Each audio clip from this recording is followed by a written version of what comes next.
Vipi jamani? Mimi mtu fulani anacheka nini? Anacheka usenge wewe. Hiyo streams hiyo. Ningekuwa karibu ningekupiga hata kichwa wewe. Nimekwambia hapo na ukimwona Dula hiyo nyumbani sasa hivi ujue hawezi kukaa nyumbani sasa hivi peke yake. Dula unasikia shutuma hiyo? Hawezi. Yaani hawezi. Yaani hapo kutakuwa kuna namna tu yuko nyumbani. Haiwezi.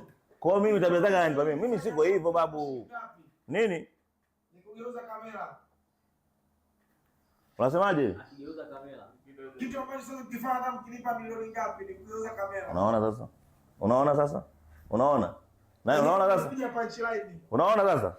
Yaani hiyo ndo punch mimi nakwambia huyu anaongea vitu ambavyo anavijua. Yaani yeye anajiongelea ananiongelea mimi. Mimi sio kama yeye. Nimemwambia hivi babu, hapo kama yuko mwenyewe. Tuweke hata milioni. Huyo mpumbavu kama yuko mwenyewe nyumbani, mimi natoa milioni hapa sasa hivi. Atamficha huyo mwanamke au atamtoa nje. Sio mwanamke, wanawake.